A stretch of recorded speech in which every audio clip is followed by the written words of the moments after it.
चलिए बेटा, अब बेसिक का अगला कॉन्सेप्ट समझते हैं हम, जो इक्वेशन सॉल्व करने में हमारी बहुत हेल्प करता है। मैथ्स में इक्वेशंस का बहुत रोल है। कोई भी एक क्वेश्चंस ऐसी जगह पर आ जाए जहाँ पर इक्वेशन फॉर्म हो रही हो, वहाँ पर हमारे को बहुत प्रॉब्लम होती है क्वेश्चन सॉल्व करने में। तो उस चीज़ को समझेंगे, देखेंगे कि क्या चीज़ है, कैसे कॉन्सेप्ट लगाना है। सबसे पहले कांस्टेंट समझेंगे कि क्या होता है। कांस्टेंट का मतलब होता क्या है, एकदम सिंपल सी लैंग्वेज में हम समझे तो जिसकी वैल्यू हमें नोन है, मतलब फिक्स वैल्यू है, दैट इज कॉल्ड कांस्टेंट। जिसकी भी वैल्यू आपको फिक्स नज़र आ रही है, दैट इज कॉल्ड कांस्टेंट। यहाँ पे मैंने लिखा नोन वैल्यूज। तो एग्जाम्पल में हमने देखा बेटा 10 is a known value because 10 एक फिक्स वैल्यू हो चुकी है। इसको हर कोई, आप किसी को भी उठा करके पूछ सकते हो कि ये कितना लिखा है, हर किसी का एक ही जवाब आएगा कि वो 10 है।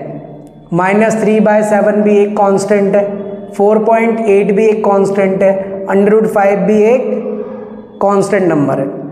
ऐसे ही बहुत सारे एग्जाम्पल्स है, समझ गए आप। फिर दूसरी चीज़ है हमारे पास वेरिएबल। वेरिएबल क्या होता है, unknown values are called variables. जो भी वैल्यू हमें नहीं मालूम, that is called variable.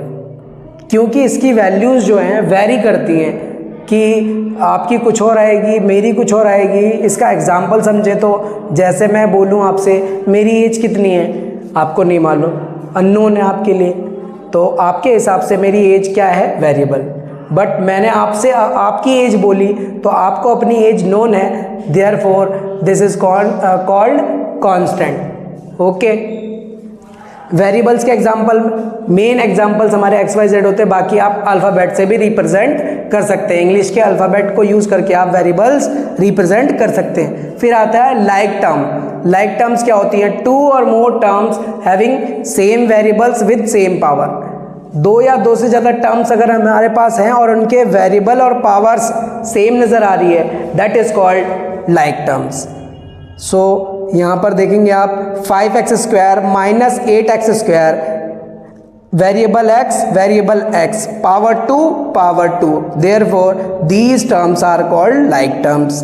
Hair -13x³ y², 10y² x³। यहाँ पर आप देखेंगे कि वेरिएबल भी सेम है और पावर्स भी सेम है। x की पावर 3 है और वहाँ पर भी x की पावर 3 है, therefore these are like terms.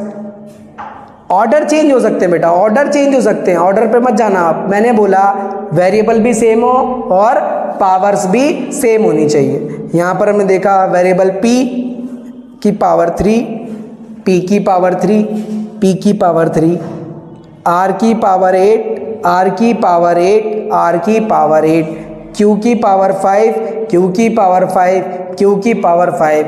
Therefore इनके ऑर्डर चेंज है, बट इनके वेरिएबल और उनकी पावर्स हमेशा सेम नज़र आ रही है तीनों टर्म्स के अंदर। Therefore these terms are called like terms.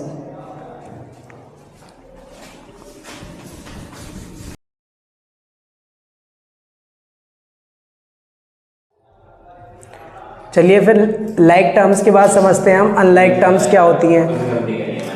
Terms which are not a like term are called unlike term. जो भी टर्म्स लाइक नहीं होंगी वो अनलाइक टर्म्स होंगी। लाइक टर्म्स में हमने पढ़ा वेरिएबल सेम होना चाहिए और उनकी पावर्स भी सेम होनी चाहिए, तब हम उन टर्म्स को कहते हैं like terms, otherwise terms are called unlike.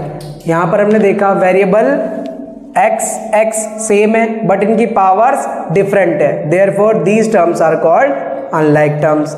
आगे हमने देखा -9x की पावर 3, y की पावर 5, 5y की क्यूब, x की power 7 is called unlike terms because variable same है बट इनकी पावर्स डिफरेंट है। यहाँ पर देखा हमने x की पावर 3 है, इसमें भी x की पावर 3 है, y की पावर 5 है, y की पावर 5 है, बट z इस टर्म्स के अंदर z नज़र आ रहा है, उस वाली टर्म के अंदर z नज़र नहीं आ रहा, इसीलिए यहाँ पर इन टर्म्स को हम कहेंगे अनलाइक टर्म्स। नेक्स्ट p की पावर 4 q की पावर 5 कॉमा -3 p की पावर 5 r की पावर 3। वेरिएबल p तो सेम है बट r सेम नहीं है, इसीलिए यहाँ पर हमने कहा दीज टर्म्स आर अनलाइक। तो लाइक अनलाइक समझ लिया अगर अब हम लोगों ने, तो अब इन पे कौन कौन सी ऑपरेशंस अप्लाई होती है वो हम देखेंगे। Like terms can B plus minus multiply और डिवाइडेड। आप लाइक टर्म्स पर 4 ऑपरेशंस हैं, चारों की चारों यूज़ कर सकते हो, बट अनलाइक टर्म्स पर only 2 operations can be use, multiplication और डिवीज़न। चलिए थोड़ा सा इनके एग्जाम्पल समझते हैं। 3x plus 10x, these are like terms.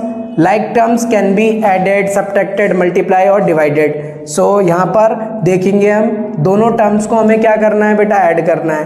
तो 10 plus 3 is equals to 13, variable x as it is आएगा। नेक्स्ट देखा हमने -9x की पावर 5 -15 x की पावर 5 y की क्यूब, यहाँ पर भी y की क्यूब, वेरिएबल भी सेम है, पावर भी सेम है, therefore these terms are like and like terms can be added, subtracted, multiply और डिवाइडेड। सो माइनस माइनस क्या होता है बेटा, हमने इससे पहले हमने सीखा था, एडिशन, सब्ट्रैक्शन, मल्टीप्लिकेशन, डिवीज़न। यहाँ पर हम देखेंगे अलजेब्रा में कैसे एडिशन और सब्ट्रैक्शन करते हैं। Minus minus plus, so -24, because 15 plus 9 करने पर 24 आता है, और वेरिएबल और उनकी पावर एज इट इज़ लगा देनी है।